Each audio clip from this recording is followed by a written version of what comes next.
Hey mama, I bet you and your partner are so excited as you are preparing to meet your little one. You've read all the books, binge watched all the YouTube birth videos, built your dream birth team, and packed the bags. You are all ready for birth, but what about after birth? During the days, weeks, and months following the birth of your baby that are equally magical as they are exhausting, you and your partner have a beautiful opportunity to grow closer and stronger. And I want you to be able to prepare for those days as best as possible, which is why in this video, I'm giving you 5 questions you and your partner should answer before your baby is born. I'm Bridget, and I'm a birth doula in the San Francisco Bay Area, and I love helping moms love their birth. For more resources on how to love your pregnancy, birth, and postpartum, be sure to subscribe to my channel and hit the little bell on the side so you don't miss any of my future videos. So birth is 1, 2, maybe 3 days of your life, and those days are incredibly impactful and transformative. You will never forget those days. But after those few days of labor and birth, you and your partner have a baby to care for the rest of your lives. It's a big responsibility that you both have to take on during a really sensitive period of time. So here are 5 questions you and your partner should answer before your baby comes to help you both make that transition from birth to postpartum as smoothly as possible. So question number 1 is, how can we share responsibility? Having a baby brings on a whole new level of work and responsibility, but needing to do it with less time, energy, and fewer hands. So figuring out what responsibilities each person has will really help with expectations following birth. Now, partners, it's important to remember that while mama is healing and figuring out breastfeeding, most of her time, energy, and hands will be spent tending to baby and learning how to do things that she hasn't really done before. But mamas, instead of having your partner take on all the household responsibilities, the both of you can make a list of important things that will help you both feel settled and calm in your space. So maybe that's a clean bathroom, or the dishes being cleaned and put away every day, a stocked fridge,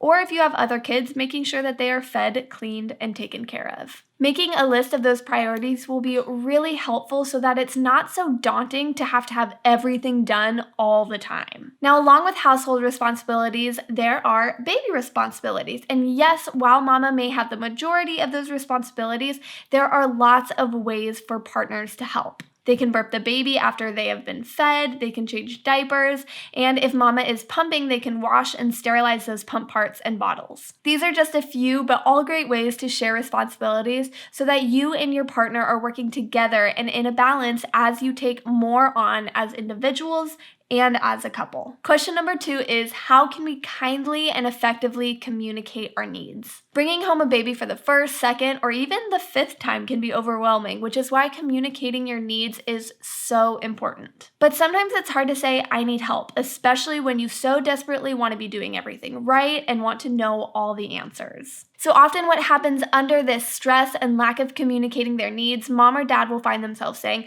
I obviously need help, why aren't you helping me? When maybe to the other person, it wasn't obvious enough. Mamas and partners, I want to encourage you both to talk beforehand about ways to support kind and effective communicating with each other. Maybe you can decide that every 15, 20, or 30 minutes you'll ask each other what the other person needs or how they can help you. Or maybe you can spend just 5 minutes every day while the baby is sleeping to ask one another how you're feeling, how you felt yesterday, or how you can support them now today. Or another way is to maybe leave little notes around the house to remind the other person about what you need or questions they can ask to help you, like, do you need more water or snacks? Do you want me to take the baby for a few minutes? Or are there any dishes or clothes that I can clean and put away? Honestly, whatever helps you foster that good communication with each other is going to help avoid those stress-induced outbursts.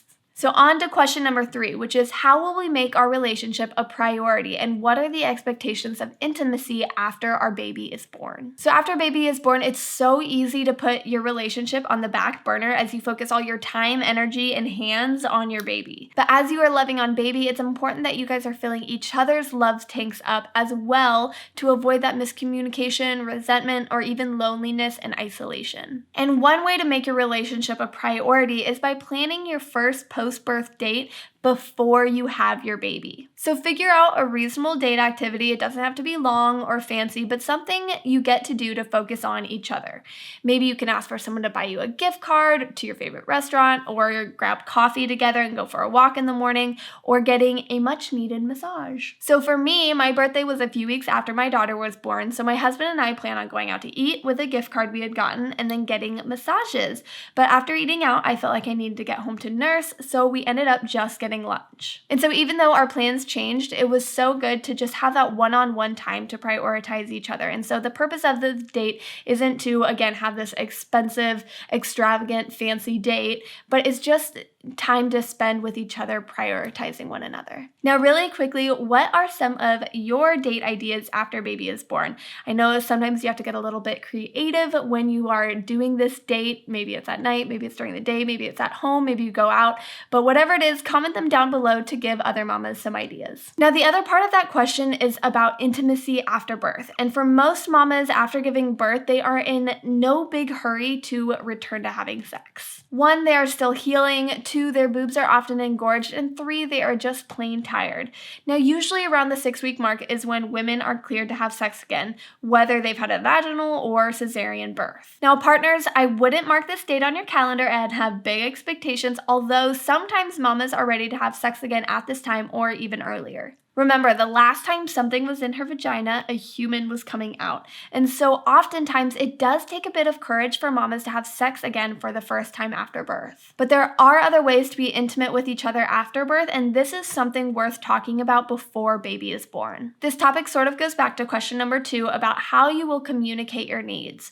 Mamas and partners, your ideas of intimacy after birth might be different, so talking about how to figure out what those needs are and how they can be met will make you feel closer and more united as a couple and as parents. Our next question is, what boundaries need to be set to protect our space and time with each other and our baby? Now, like I said at the beginning, those first days and weeks you spend as a new family are such sensitive and precious times. And while one partner might be thinking this time will be spent with family and friends coming through the door each hour, the other may want their space to be a little more quiet and a little bit less interrupted. So discussing this before you bring baby home will really help set those boundaries that protect your family and will help you make those necessary compromises. So for example, if mama wants a quiet space with just a few visitors, but her partner wants, the family over and close friends to come meet the baby, maybe you can work out a compromise that only allows people to come over during certain hours of the day. Or if the partner is returning back to work,